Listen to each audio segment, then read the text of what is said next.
Welcome to a challenge lock pick. I haven't been picking a challenge lock for quite a while, and so I'm pretty curious to feel the feedback of this lock. And it's my first matte challenge lock. It's from Matt's Lock Pit. It's a Maxus goldish overcylinder and it's his 5th challenge lock. I haven't tried to pick it open yet, so I'm really curious about this lock. The key is still mummied. You can see some of its nastiness already through the tape here. I just prepared some picks and checked the keyway, which picks might be appropriate, and here is the tension wrench, 1.3mm Peterson pry bar. Yeah, let me clamp it in a vise and we will see how that goes. So here you see the lock upside down and I'm going to pick it clockwise. That's against my usual preferences, because these kind of locks I would pick right side up with a Bible downwards, because that's the way they are meant to be mounted in a door. And also I usually try to pick them counterclockwise. In this direction you would usually open a door. But it's a challenge lock and I tried all the other configurations without luck, and with this configuration I got an opening just a couple of minutes ago off camera, and now I will try to pick it in this configuration, hopefully on camera as well. So let's give it a try.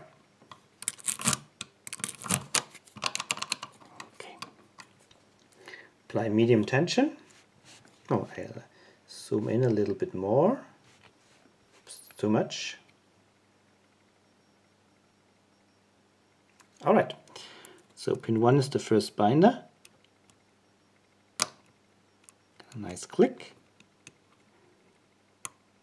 Then 3, pushed it upwards, was quite good.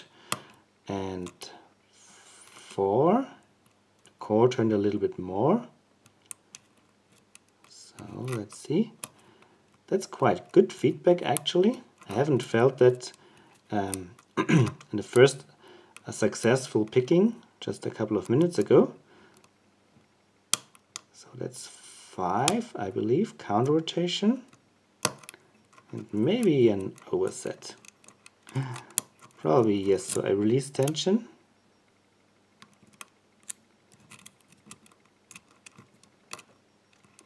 One, 2, 3. Okay.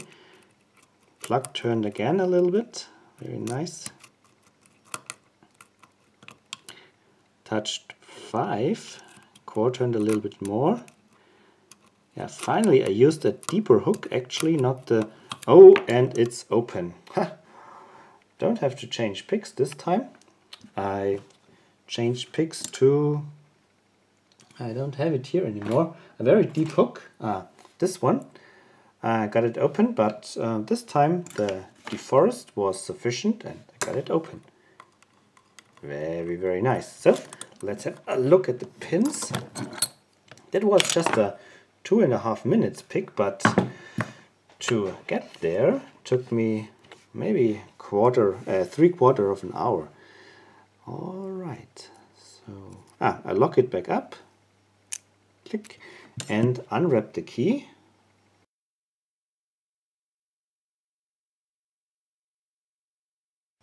Very nice, lots of ups and downs.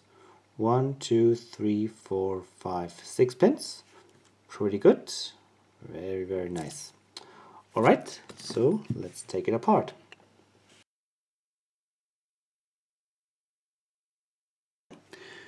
These are very, very small pins. Unusual for a pin tumbler. Usually you find these small pins in dimple locks, but this is different here. We have 2 anti-drill rods, pretty good. I can already see some nastiness here, a lot of overset traps.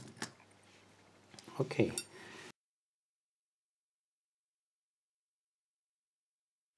We can see threading in almost all chambers, but in number 3 this is different. Maybe we have undercuts here. No, also threading. So threading all over the place from 1 to 6. Pretty cool job. Alright, and it's round. I really like if it's round, not flattened. Pretty good. Let's check the drivers before we look at the pins really close.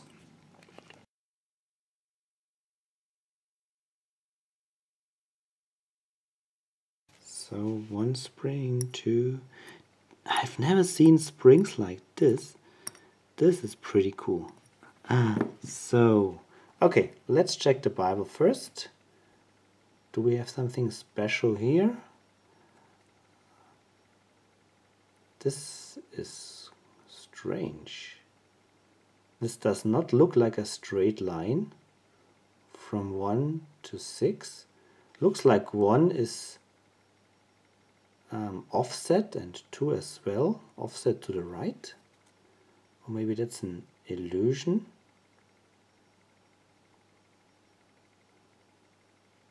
I have to look at this a little bit closer off camera, but this looks really strange. And in fact, when I turned it one way around, pin 1 was binding at first, and very definitely binding. This was the very first pin to bind, and when I turned it the other way around, pin 1 was not binding in the beginning. Other pins were binding. So this might be actually not an illusion, but a real deviation here. Wow, interesting. And we can see this from the bottom here as well. 1 is offset to the right. Wow, never seen something like this before. Is this the same on the plug?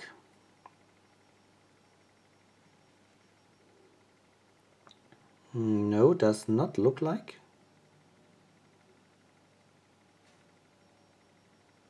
Okay, let's look at the pins. So here we go.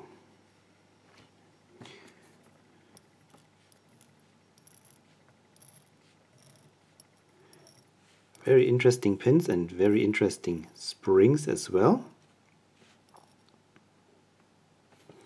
So we've got from the key pins serrated and wider serrated, and here we have another serrated.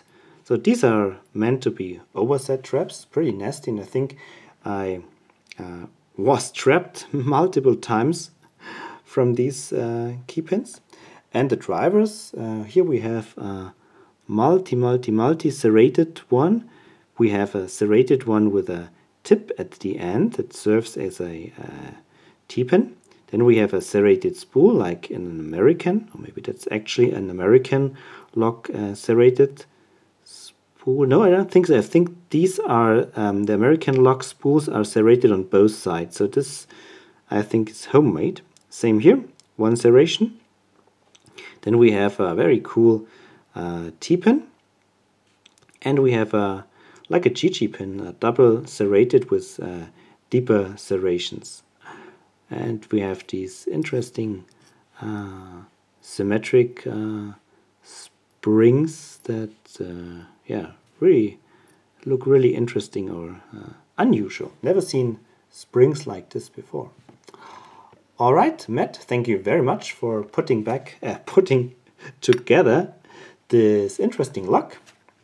It was great fun for me to pick it and to look at the cool pins. And everybody else, thank you very much for watching. Happy picking and bye-bye. I was just about to reassemble the challenge lock from Matt when I found that pin 5 is actually a pin in pin. Look at that. This here is hollow. It's not a T-pin, it's a pin in pin, and I believe that's part of the trouble that this lock gave me. Alright, that's it. Bye bye.